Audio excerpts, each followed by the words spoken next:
my name is Taylor Beck, and you're Rabbi from another planet. Please like, share, and subscribe, and ring the little bell, so you're notified when new videos drop. So this is video number 7 in a 48-part series. 48 sounds a lot, 48-part series, but we're 1 week in. Well, 1 week in.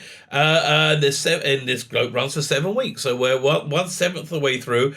This is weight number 7. Humility, the true charisma.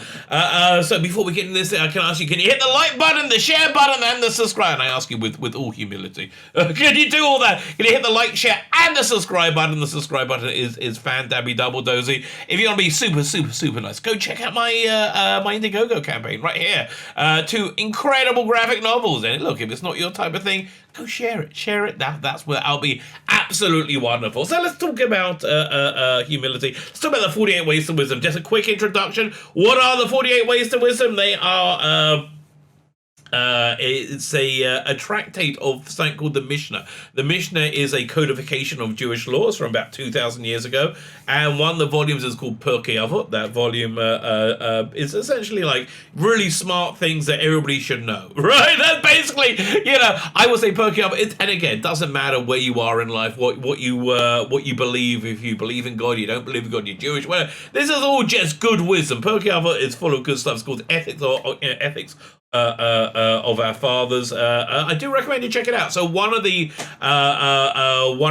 it's called Mishnahs. One of the entries in this is called the 48 ways to win. There are 48 ways to acquire greatness, and again, it isn't really predicated on you believing in Judaism or believing anything. It's this is just good advice to make you great, and it really is. It does actually make you great.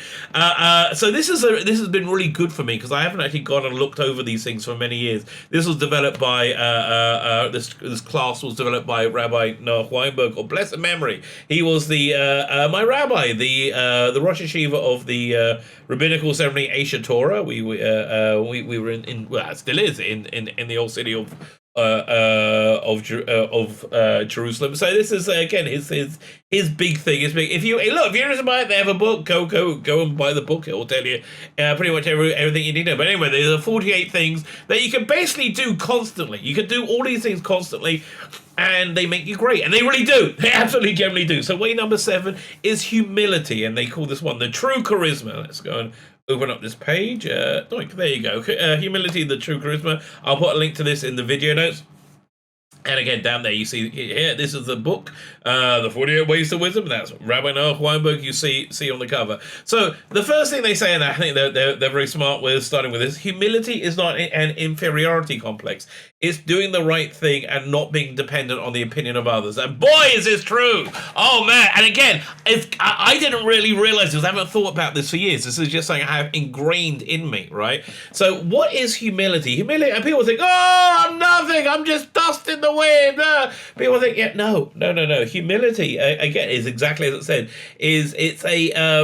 it's a dedication to truth, right? Because when you're dedicated to truth, you can see your place in the world in a truthful way, right? And it depends on your worldview how that comes out. Like again, I believe in God, right? I believe in God, and I believe everybody is intrinsically valuable. I believe everybody is part of God, right? So I believe everybody is valuable. So I don't think being a tiny speck in a giant cosmos irrelevant, because I'm a tiny speck of something intrinsically valuable and wonderful, which is God, right? Which I think we all are, which is why I think we all are intrinsically valuable. But here, the important thing is you're not dependent on the opinion of others if you have true, humility. So this really ties into my life, right? This give me real clarity on something that's been bothering me. So I've had this ongoing thing for about last year and a half. I had a bit of a bust up at my local synagogue. There was something going down which I was not happy about. And I spoke out against it. I spoke truth and power. That's basically what happened. I really did. And people were very upset. And also very somewhat in awe. And I didn't really understand why. And I still don't understand why people aren't willing to do that, right? I didn't understand why people weren't willing to step up, and I don't understand why people were impressed at my ability to do so, right? And it's because of this, because if you're dedicated to truth, if you're dedicated to reality, you're not bothered by social constructs or social conventions. I am bound by Jewish law, and I'm happily bound by Jewish law, but I'm not bound by embarrassment, right? I'm bound by what other people think of me. I'm bound by what is true and what isn't. But that is true humility. That I hate. It's very, very arrogant. I was just insanely arrogant in talking about humility by saying I am.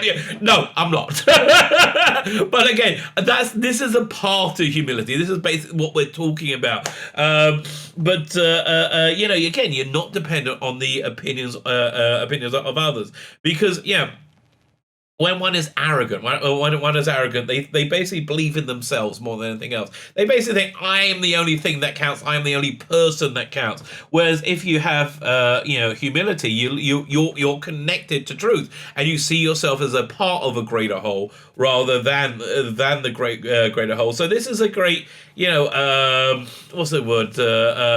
Falsehood that we all kind of live with all the time. That we think if we are not the central, most important thing in the universe, we're worthless, and that's not true. It's not true. Being part of a greater whole, which we all are, that's the truth. That again doesn't matter what, unless you're insane. It doesn't matter what worldview you look at. We are all parts, or we are all part of a greater whole. Again, atheists, traditionalist,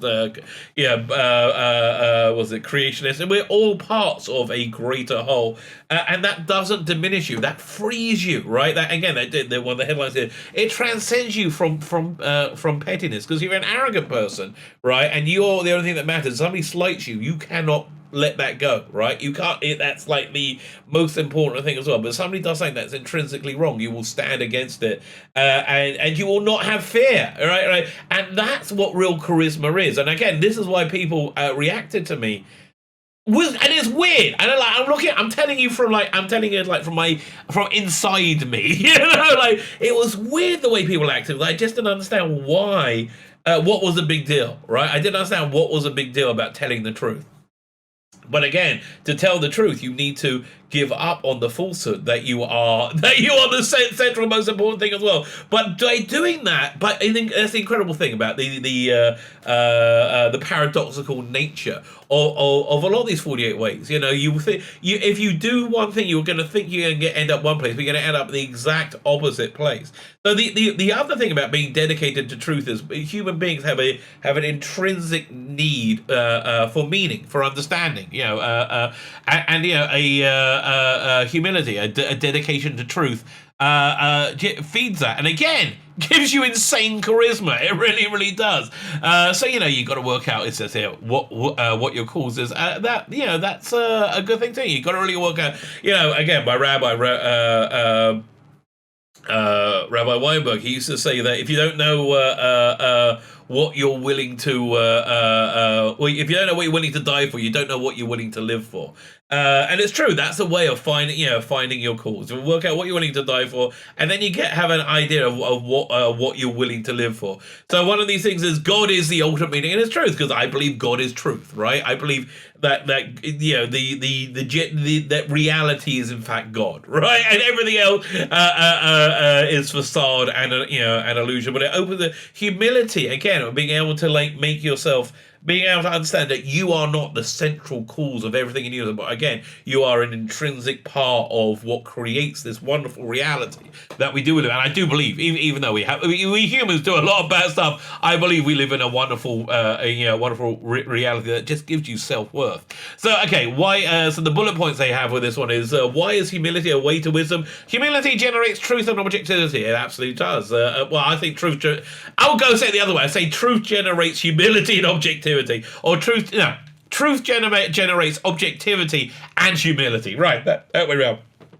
Humility is freedom. Your personality expresses itself as an organic, integrated, generative, and more real way. Okay, humility is pleasure, arrogance is pain. That's true, right? That's true, because if you if the more one believes in oneself over reality, over like the world, the universe, the more prone you are to be miserable, because you're finite, you're failing, you're a finite failing human being, as we all are, which is you're prone to like not meet your own like ideal of who you are. Humility enables you to embrace others. Absolutely, that's absolutely true, because again, you can't really open your heart to anybody else if your heart is only filled with yourself. You can't be a good friend, you can't be a good partner, you can't be a good person if you're filled with yourself. You should, again, try and drain yourself from it. And then again, it gives you this incredible value and self-worth.